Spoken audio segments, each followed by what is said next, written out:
Ready to move in premium triplex villas at Bachupally APR projects. తెలంగాణలో కాంగ్రెస్ అధికారంలోకి వచ్చాక కొత్త పథకాలు వచ్చాయి. ఎన్నికల్లో హామీ ఇచ్చిన 6 గ్యారెంటీలను కాంగ్రెస్ అమలు చేస్తోంది.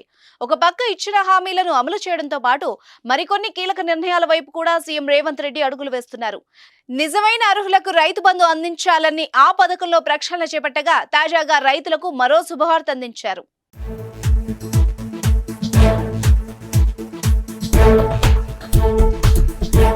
కాంగ్రెస్ ప్రభుత్వం అధికారంలోకి రాగానే మొదట మహిళలకు ఉచిత బస్ ప్రయాణం, రాజీవ్ ఆరోగ్యశ్రీ పథకాలను ప్రారంభించారు.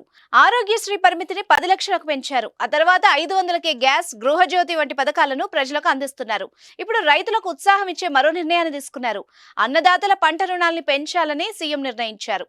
గతంలో కంటే ఎక్కువగా పంట రుణాలు ఇవ్వాలని కాంగ్రెస్ ప్రభుత్వం భావిస్తోంది. వరి పంటకు ఎకరానికి కనిష్టంగా 42,000, గరిష్టంగా 45,000 వరకు పంట రుణం ఇవ్వాలని ప్రభుత్వ ఆధ్వర్యంలోని రాష్ట్ర స్థాయి సాంకేతిక కమిటీ బ్యాంకర్లకు కీలక సిఫార్సు చేసింది.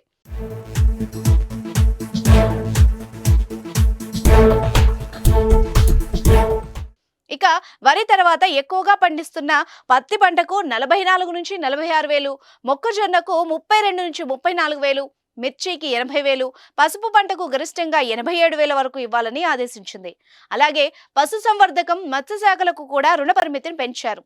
గతంలో ఒక యూనిట్ కు 21 నుంచి 23,000 రుణం ఇవ్వడం జరగగా దాన్ని ఇప్పుడు 22 నుంచి 24,000కు పెంచారు. ఇక గొర్రెల యూనిట్ కు 24 నుంచి 26,000, పందుల యూనిట్ కు 57 నుంచి 59,000 రుణంగా ఇవ్వాలని కమిటీ సూచించింది. వానాకాలం, యాసంగి సీజన్లకు కొత్త రుణ పరిమితులు అమలు చేయాలని నిర్దేశిస్తూ committee chairman Raghunandan Rao, convener మురళీధర్లు తాజాగా అన్ని బ్యాంకులు, డీసీసీబీలు, ప్రాథమిక సహకార సంఘాలకు లేఖను రాశారు. ప్రభుత్వ నిర్ణయంతో రైతుల్లో హర్షం వ్యక్తం అవుతోంది.